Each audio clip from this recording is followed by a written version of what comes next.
Yo, what's up, everybody? It's Shinigami Art Studio back again today. I did, the unboxing of this model kit, and today I feel like doing a review of this model kit because there are things that you need to know about this model kit. Lots of stuff. Now, for my version of this, I did opt to do additional water slides as I usually do with my kits. I just like to, spruce them up a little bit. The default slides are actually pretty killer. I like them. I just want to kind of add a little bit more. So like you'll see some more details in here. Like I had a bunch of little like warning labels and stuff on the tail, still symbols and stuff. I actually have a method for like coming up with my own slide designs, and if you want another video on that, I could definitely do that because I almost have kind of like a theory about making cohesive designs with water slides. But another conversation for another time. Anyway, bottom line is I love this kit. It was not the easiest kit to put together. There are some complaints, some concerns, some commentary about the kit that you need to know about because your experience is definitely going to vary. It depends on what you like out of a build. Now, I don't know if it's just because I've done like 50, 60, 70 kits at this point in my life, but like I don't really look at kits like good kits or bad kits other than what the end result is, if you will. So if it looks killer on my shelf, that's the end goal. Now, different kits require different kind of work in TLC, and then in that case, I would say like this is the kind of experience it is because I can tell you like on these kits, like this is not a snap build. This is not Bandai. If you think it's gonna be Bandai, you're going in for a bad time. You're gonna be in for a bad time. This didn't require glue. I chose to glue because I don't want shit falling apart when I'm posing it or whatever, or if I want to go outside and take some cool shots with it. You're gonna need to do some glue. You're gonna want to do some glue. You don't need to glue.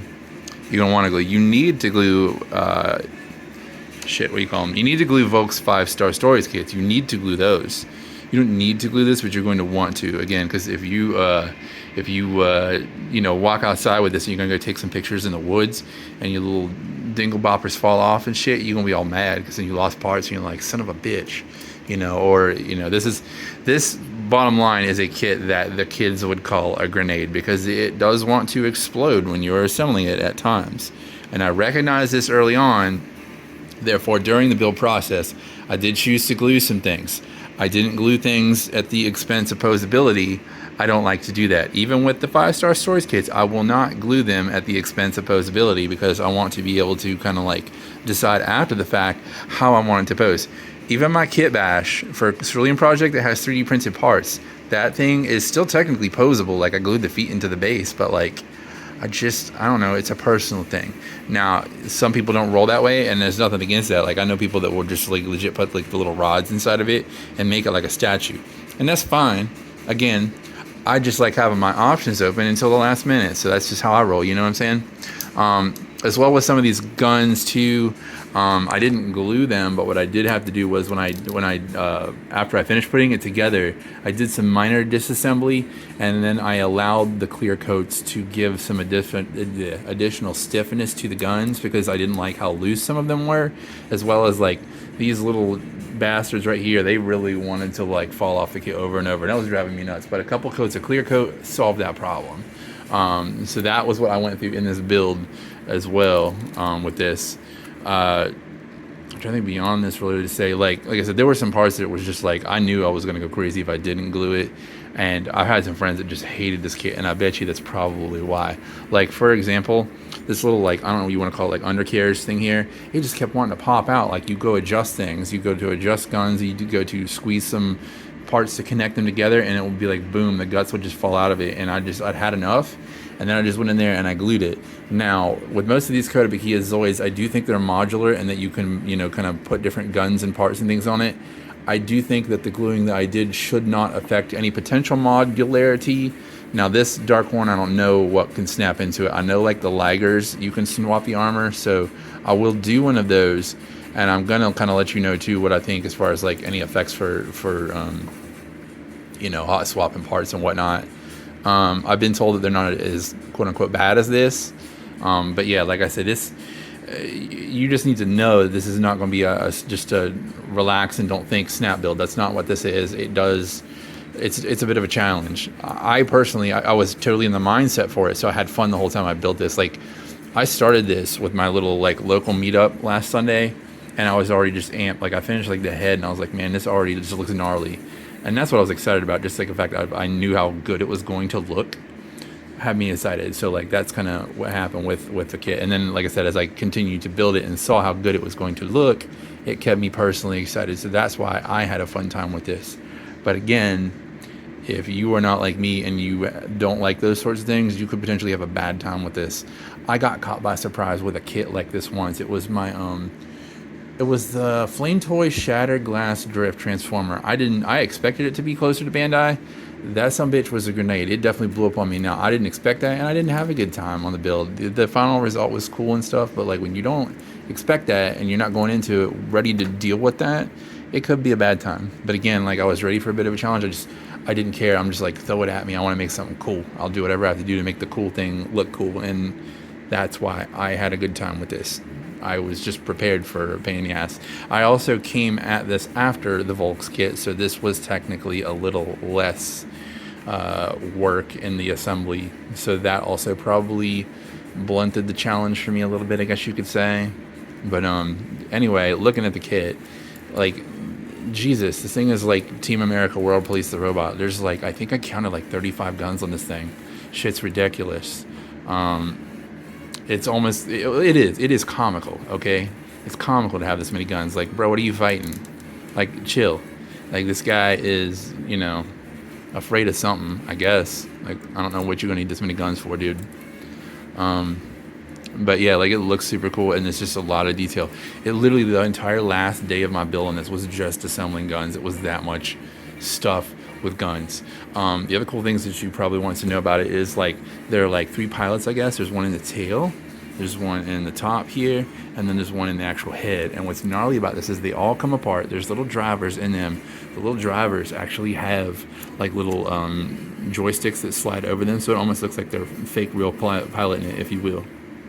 And then like the head, it opens up, there's a little pod inside there, and there is actually a little dude in there piloting, and I guess it kind of ejects like an ejector seat.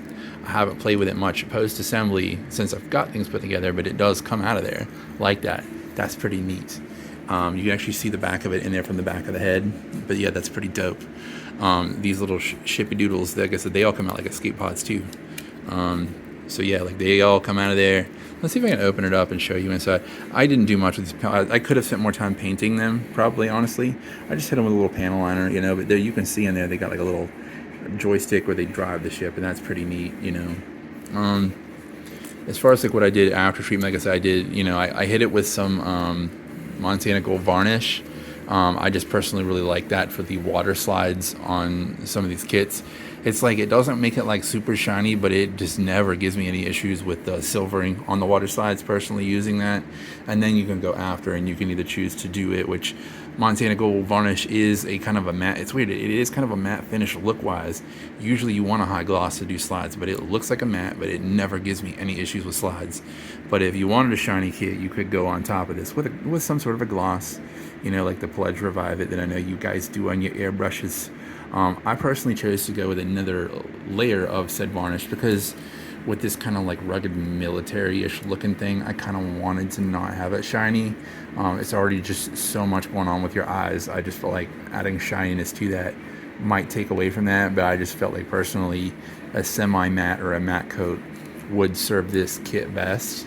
But coming out of this, yeah, like I said, I really like this kit. I had fun with it. But at the same time, I could tell you that you might not have fun with this depending on what you like out of a build. It can be a bit of a pain in the ass. I only had one piece actually like break in the build, and that was my own personal fault. One of the plates, and I can't remember which one, I had to take it on and off a couple times, and when I did so, one of the pegs that held stuff sandwiched together came off, but it was in such a place when there were like 3 or 4 other little pegs that it didn't affect the way the part hung on, so I didn't even have to go in behind with glue to fix my issue, my mistake or whatnot. As far as the design of the kit, like, I again really love the way this thing looks. It's ridiculous, but I mean, like, it's Saturday morning cartoons. Like that's what this is for me. Okay, when I was a little autistic kid, my first obsession was dinosaurs, and then shortly after was robots. So it's like you're taking me to my childhood with this kid, and that's what's up, you know. And that's what this is. It's like it's comic ridiculousness in Saturday morning cartoon flavor. The only thing I kind of feel like I might make a little different is I don't know if I just personally don't like the design aesthetic of the feet. Now there are toes under here actually. I don't know if you can see. I'll tilt it up, but there are actual toes in here, but they're like hidden. And I would personally rather have visible toes on this design because it is such a mechanical, organic creature, if you will. I would have changed that with this physical design. I don't hate it. I don't look at this and be like, meh, he's wearing sneakers. Overall, I just still look at it on my shelf and I'm like, yo, this is dope. And that's the end. At the end of the day, you know, if I didn't hate the experience, and I don't remember that when I look at it, and if I just look at this on my shelf and I'm like, yo, this is dope, it makes me happy. This made me happy. As I stated before, there will be more Kotobikuya builds for you guys to watch. Personally, off the top of my head, I can tell you I've got them. They're the two worms, Mulga and what you call them. It's basically Robot Mothra, and one of which has big guns on his back. These Zoids like to have big guns on them, whatever.